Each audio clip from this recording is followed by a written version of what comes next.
चलिए अब रुक करते हैं उत्तराखंड स्पीकिंग का और बुलेटिन की शुरुआत करते हैं इस वक्त की बड़ी खबर के साथ। दिल्ली में उत्तराखंड बीजेपी कोर कमेटी की बड़ी बैठक हुई है। 2027 विधानसभा चुनावों की तैयारियों पर यह बैठक की गई है। राष्ट्रीय अध्यक्ष नितिन नवीन की अध्यक्षता में बैठक की गई है। बीजेपी ने उत्तराखंड में आगे का रोड मैप तैयार किया है।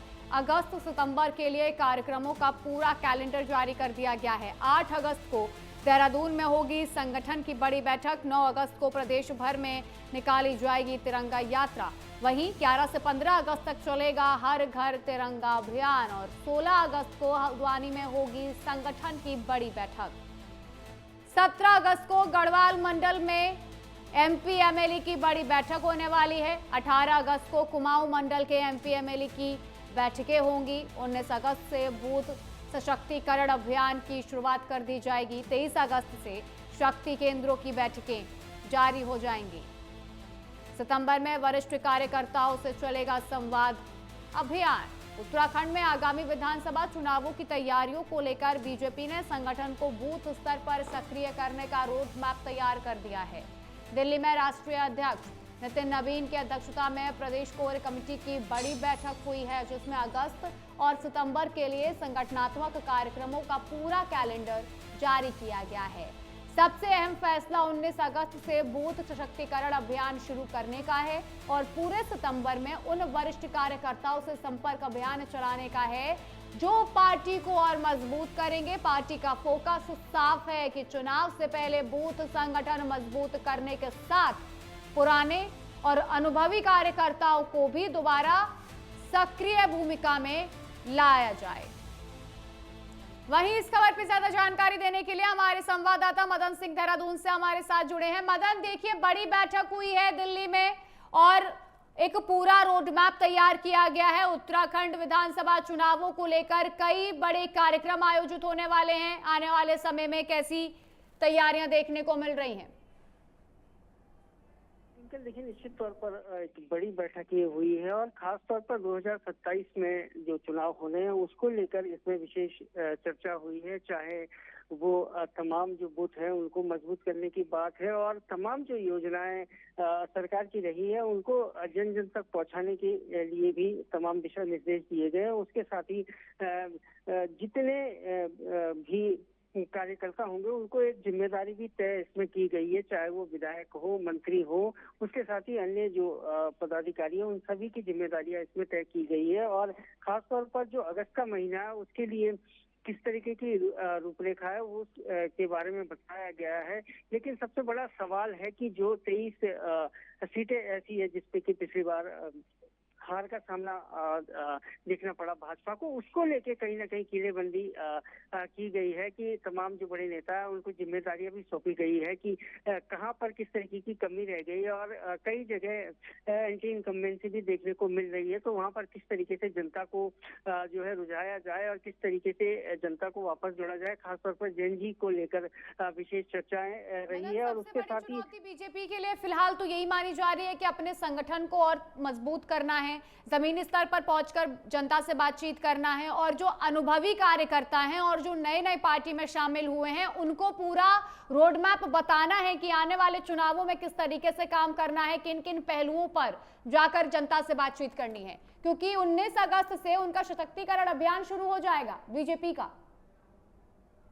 तौर पर संगठन को मजबूत करना पहली प्राथमिकता भी रहती है भाजपा की और इसी के कारण जो है संगठन मजबूत भी है और इसी लिए जो है 10 वर्षों से यहाँ पर काबिज भी है और केंद्र में भी काबिज है। निश्चित तौर पर पहली जो प्राथमिकता संगठन को मजबूत करने की रहती है और जो तमाम कार्यकर्ता है उनको पूरी तरीके से इसके लिए कहा भी गया है कि जन जन तक पहुंचे और तमाम लोगों को जोड़ने का कार्य करें, क्योंकि खासतौर से जैसे मैंने कहा कि जो जिन सीटों पर पिछली बार हार का मुंह देखना पड़ा था सरकार को, वहां पर जो है पूरी मजबूती के साथ इस बार उतरेंगे और वहां पर किसी तरीके की भी कोई कोताही नहीं बरती जाएगी। इसके लिए सीधे तौर पर दिशा निर्देश दिए हैं, चूंकि मुख्यमंत्री पुष्कर सिंह धामी हो या चाहे महेंद्र भट्ट जो प्रदेश अध्यक्ष है उसके साथ तमाम बड़े नेता कल मौजूद रहे हैं और सभी को दिशा निर्देश भी दिए गए हैं कि इस बार जो है पूरी पूरी ताकत के साथ जो है, जो जिन सीटों पर अब हार का मुंह देखना पड़ा है वहां पर जीतने की कोशिश की जाएगी। तो निश्चित तौर पर एक रूपरेखा जो है कल पूरी तैयार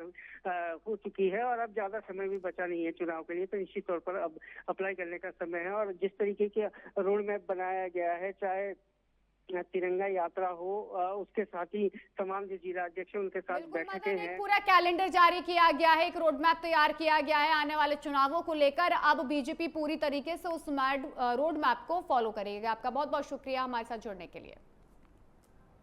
खबरों में आगे बढ़ते हैं। उत्तराखंड में भारी बारिश का कहर लगातार जारी है। आईएमडी ने जारी किया है 12 जिलों में रेड और ऑरेंज अलर्ट। चमोली में कक्षा 1 से 12 तक की सभी स्कूल बंद कर दिए गए हैं। देहरादून, चमोली, बागेश्वर में भारी बारिश का अलर्ट जारी किया गया है। वहीं चंपावत और नैनीताल में लोगों से सतर्क रहने की अपील की गई है। बिजली गिरने और तेज गर्जना की भी चेतावनी जारी की गई है। लोगों से अनावश्यक यात्रा करने से बचने की अपील की गई है।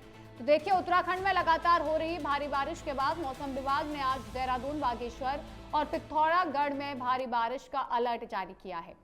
चेतावनी के बाद आपदा प्रबंधन विभाग पूरी तरह से अलर्ट मोड पर है। सचिव आपदा विनोद कुमार सुमन ने सभी जिला अधिकारियों को चारधाम यात्रा मार्ग और संवेदनशील क्षेत्रों में 24/7 सतर्क रहने के निर्देश जारी किए हैं। स्थानीय लोगों को, तीर्थयात्रियों को और पर्यटकों से बारिश के दौरान अनावश्यक यात्रा करने से बचे, ये चेतावनी दी गई है, ये अपील की गई है उनसे। इसके साथ ही समय पर चेतावनी पाने के लिए सचेत ऐप डाउनलोड करने की सलाह दी गई है।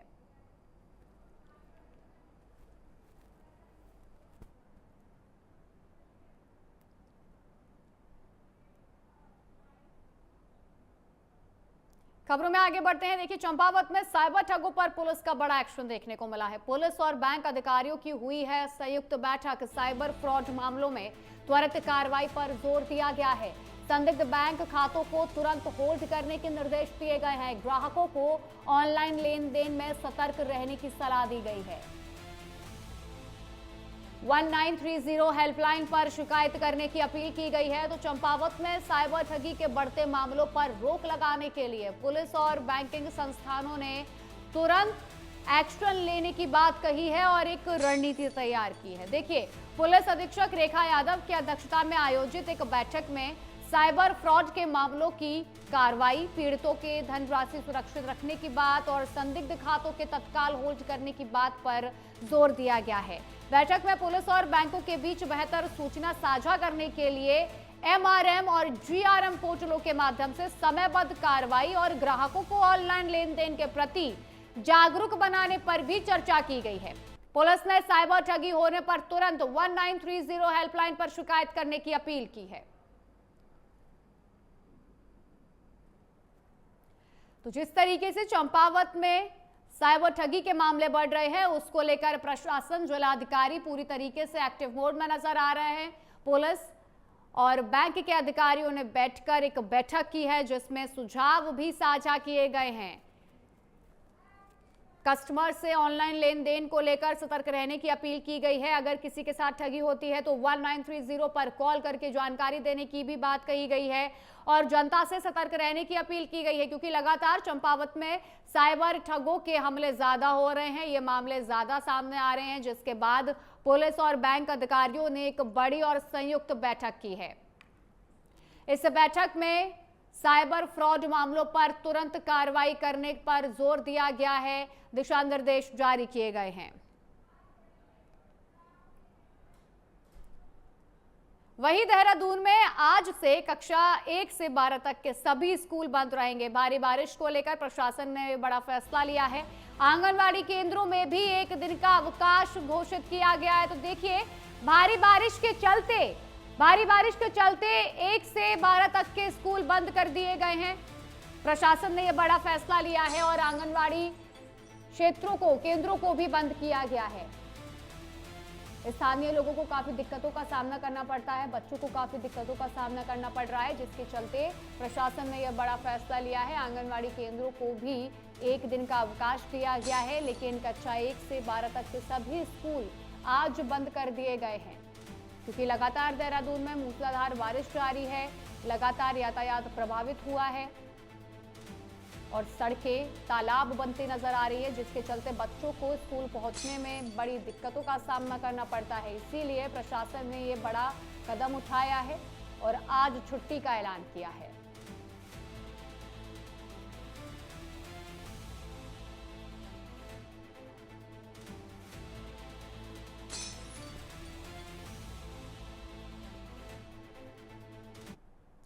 खबरों में आगे बढ़ते हैं। उत्तराखंड के नीलकंठ महादेव धाम में चंपक समाप्त होने के साथ ही आस्था का जन सैलाब उमड़ पड़ा है। डाक कावड़ की एंट्री के साथ कावड़ियों की संख्या में तेजी देखने को मिल रही है।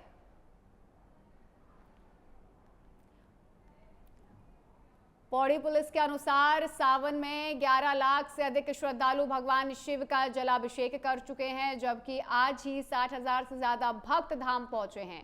मंदिर प्रशासन का अनुमान है कि 11 अगस्त तक श्रद्धालुओं की संख्या अभी और बढ़ेगी। भारी भीड़ को देखते हुए पुलिस ने सुरक्षा और यातायात व्यवस्था को और सख्त और संवेदनशील बना दिया है।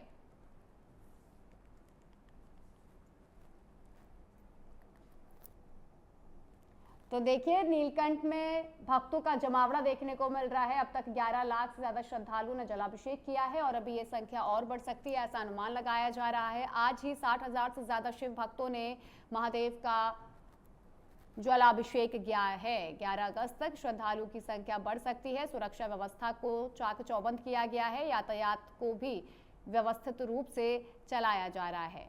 पंचक खत्म होते ही नीलकंठ धाम में भारी भीड़ देखने को मिल रही है। डाक कावड़ियों की एंट्री के बाद कावड़ियों की संख्या में लगातार बढ़ोतरी हो रही है।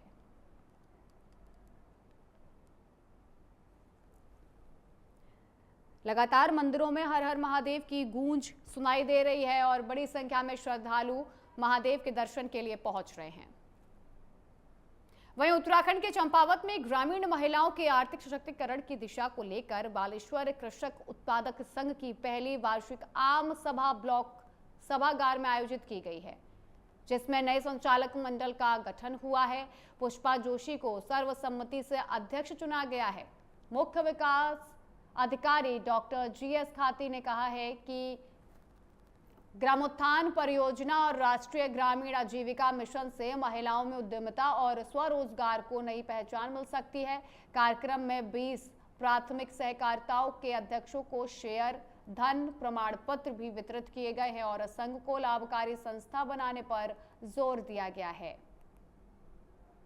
तो बालेश्वर PFO की एक नई वार्षिक आय देखने को मिल रही है। पुष्पा जोशी बनी है बालेश्वर कृषक उत्पादक संघ की अध्यक्ष और 9 सदस्यीय नए संचालक मंडल का गठन किया गया है।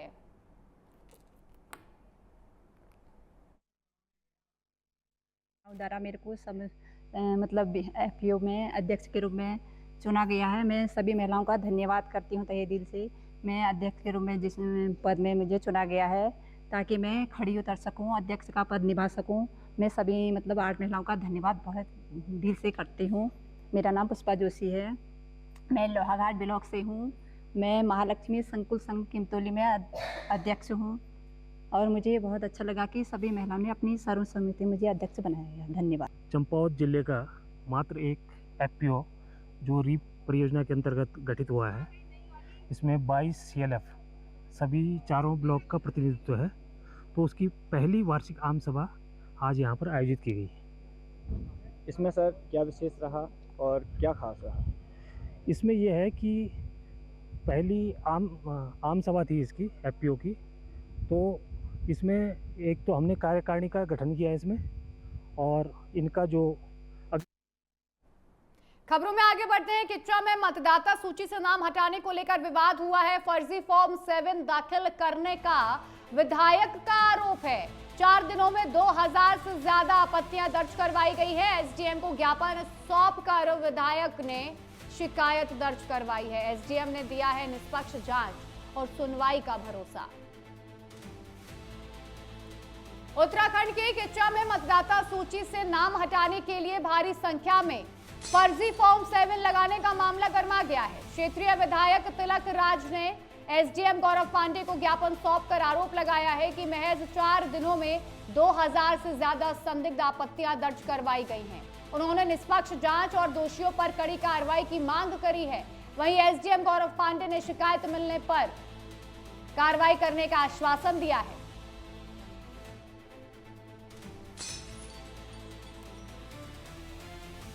तो मतदाता सूची से नाम हटाने पर विवाद गरमाया है और फर्जी फॉर्म 7 दाखिल करने का विधायक ने आरोप लगाया है। उनका कहना है कि 4 दिनों में 2000 से ज्यादा आपत्तियां दर्ज की गई हैं। जो भी इस पूरे मामले में दोषी है उन पर कड़ी कार्रवाई की जाए। एसडीएम को ज्ञापन सौंपा गया है विधायक द्वारा और एसडीएम ने निष्पक्ष जांच का भरोसा जताया है।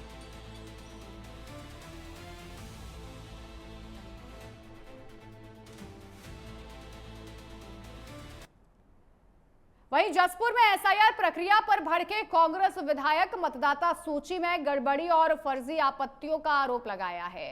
बीएलएच वर्ग के वोटरों को निशाना बनाने का भी दावा किया जा रहा है उनके द्वारा। एसडीएम दफ्तर पहुंच विधायक आदेश चौहान ने शिकायत दर्ज करवाई है। एसडीएम ने दी है सफाई, जांच के बाद ही होगा अंतिम फैसला। तो देखिए जसपुर में भी एसआईआर प्रक्रिया पर भड़के हैं कांग्रेस विधायक। मतदाता सूची में गड़बड़ी का आरोप लगाया है, आपत्तियों का आरोप लगाया है। वहीं बीएलए और विशेष वर्ग के वोटरों को निशाना बनाने का दावा किया गया है। उन्होंने एसडीएम दफ्तर पहुंचकर अपनी बात रखी है और एसडीएम दफ्तर में बातचीत की गई है। एसडीएम ने सफाई दी है कि जांच के बाद ही कोई अंतिम फैसला लिया जाएगा और जो भी विधायक द्वारा शिकायत की गई है उसको देखा जाएगा, परखा जाएगा और अगर ये मामला सही होता है तो बड़ी कार्रवाई की जाएगी दोषियों पर। फिलहाल के इस बुलेटिन में इतना ही। देश और दुनिया की तमाम बड़ी खबरें जानने के लिए देखते रहिए प्राइम न्यूज। नमस्कार।